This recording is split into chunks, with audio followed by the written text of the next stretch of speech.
heavier than it looks.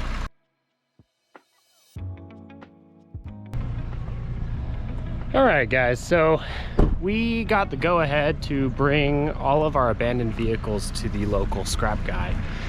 There was a little bit of hesitation to do so because we weren't sure if we ever needed a title for these, like a scrap title. Sometimes you actually have to transfer them into your name first and then bring them to the scrap guy, but turns out that we don't need that, and it's pretty obvious why. Most of these vehicles, they don't even have VINs anymore, or they're old, you know, they have no engines, they have no VINs, they have no interiors. They're not really vehicles anymore. So we are going to try and load up this one initially in between rainstorms, which it's starting to rain again. But we've got the trailer lined up somewhat, and we've got the ramps, and I'm gonna try and push it into the trailer with the tractor. So we're gonna see how this goes. We do have a second option, which is like an actual car trailer, but we're gonna see if we can do this first. So, all right.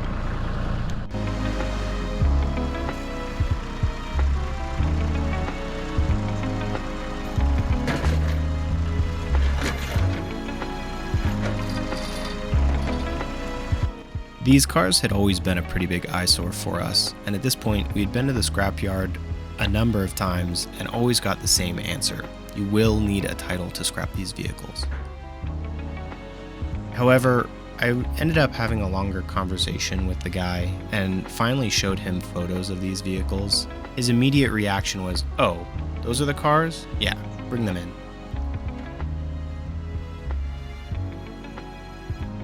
We loaded up this first car that very afternoon.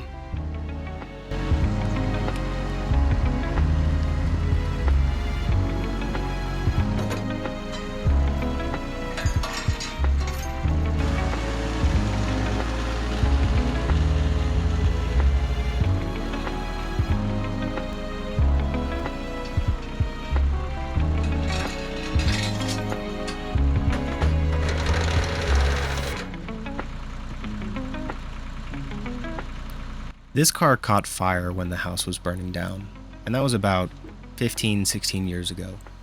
Right now, the major concern is just the number of nails, screws, bolts, glass, everything that's been deposited around the house that could pop the tractor tires. And that's why I'm not pushing the car right here. Just to the right side of it is a ton of debris underneath that grass.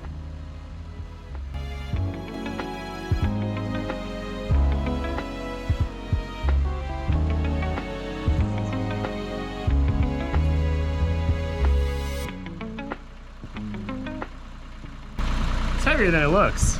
I think the problem that I'm having is that I have the box plate on the back, and so every time I try and give it a good tug, back tires come off the ground. So I was trying to do it the easy way and just go through the pillar, but I'm gonna have to try and find a spot lower down, I think, to so I can drag it instead of lifting it.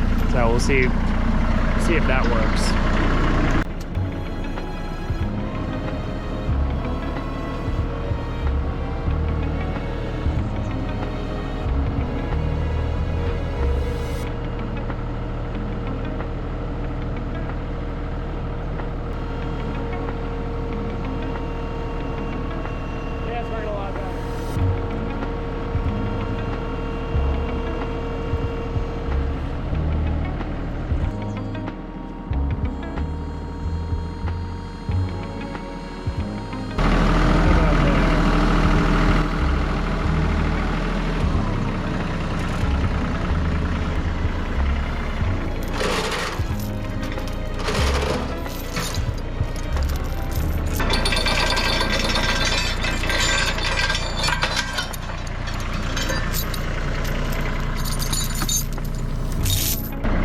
Somehow I managed to leave pieces of equipment exactly in the way every time, no matter where I put it. So let's move this out of the way.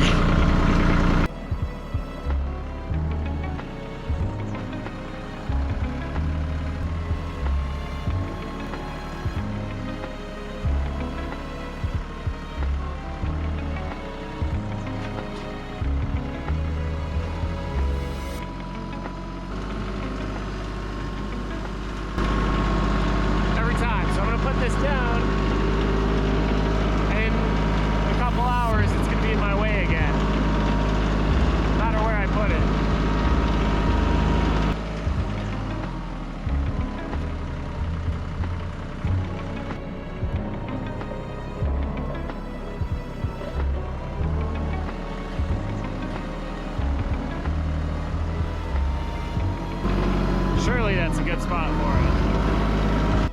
So we're trying to beat the rain to get this car loaded up, and then there's also the scrapyard closes at I think 4 o'clock. So trying to get this done, but might have to wait. Here's the game plan. Basically, we've got ramps on the trailer. I might tilt the trailer up a little bit to reduce the height gap, but I'm just gonna get in here with my forks and push it in. So seems like it'll work. We'll find out.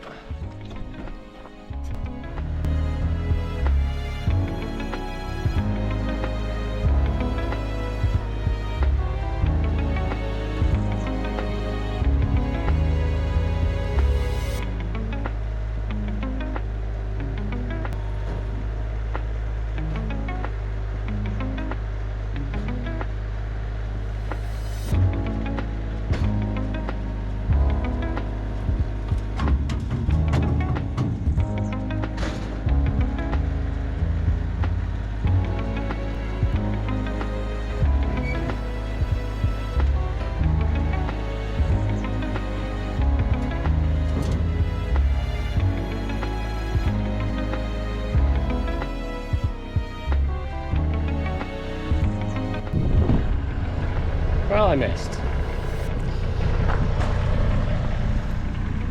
Just barely. Trying to pull it backwards a little now.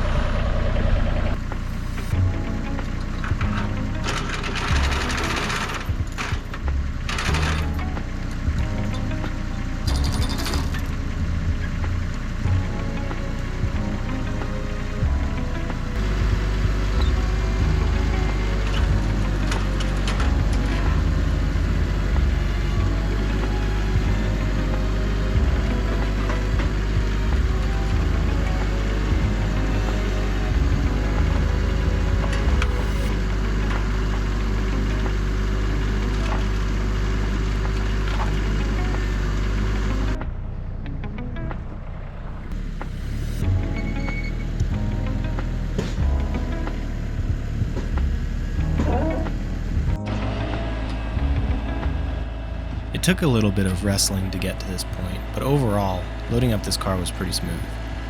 The property looks a whole lot better without this burned out vehicle sitting right in the front.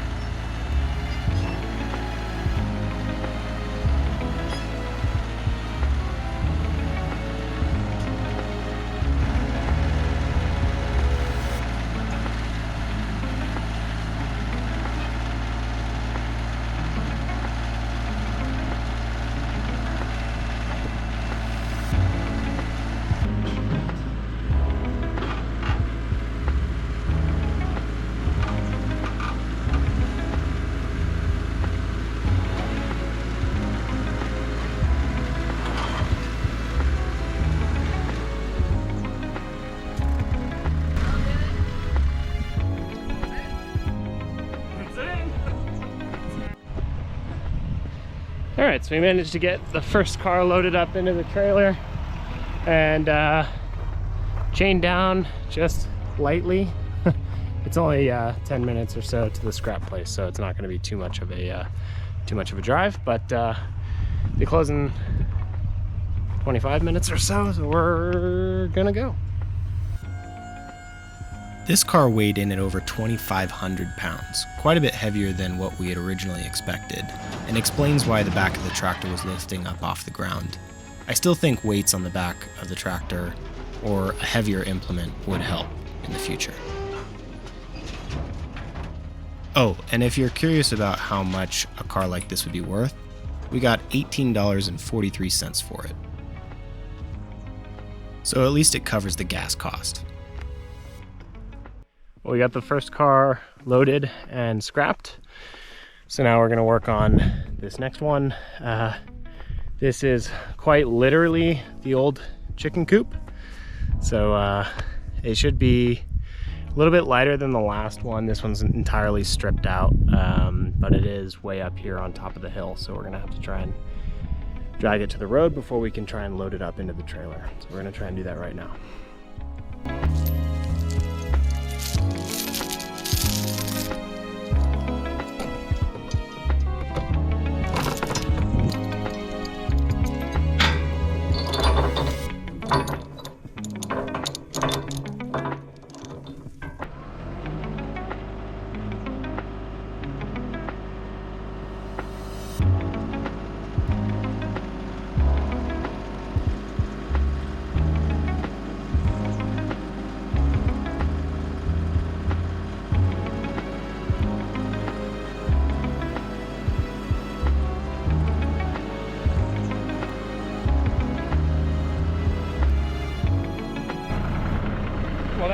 simple.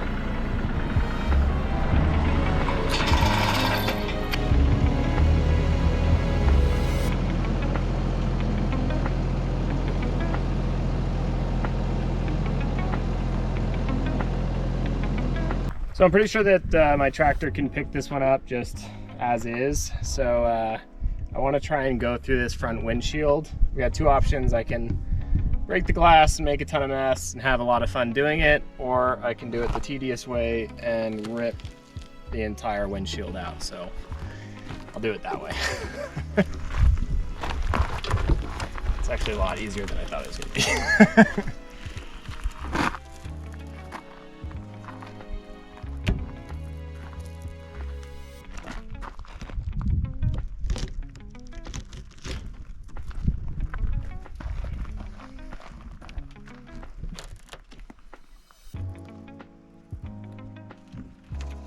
Just throw it back in here.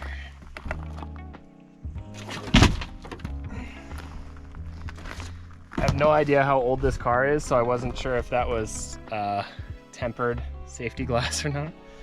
I guess I found out.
This car was the lightest of the three, coming in at 720 pounds, and netted us a whopping $5.40.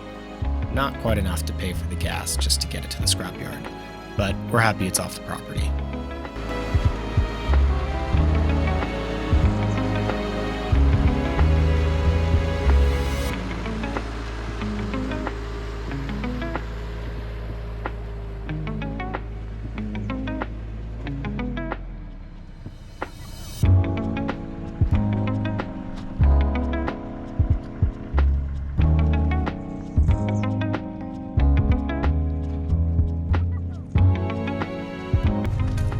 And just like that, that's two of the three. We'll take this to the scrapyard. Won't take that long. And the last one is going to be that big guy over there. That's like a 60s or 70s Chevy van. I think it's like all iron or steel. The thing weighs an absolute ton. That one's gonna be harder to get into the trailer. We might have to chop it up into pieces to make it a little bit lighter, or just take it to the scrapyard completely in piece. So we'll do this and I don't know, show you what we've figured out for the next vehicle.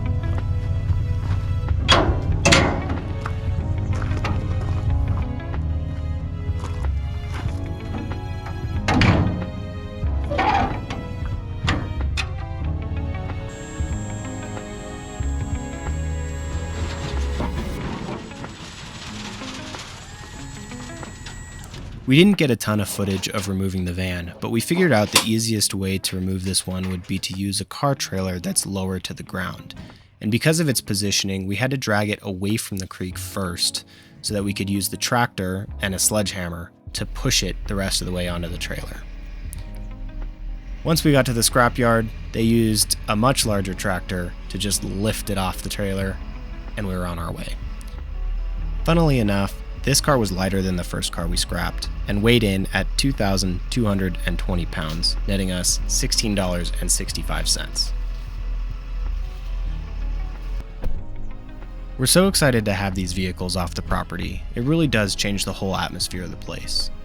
And if you were paying attention in the beginning of the video, you probably caught some big changes in the background that we'll get into in the next couple of videos. So stay tuned, and we'll see you on the next one.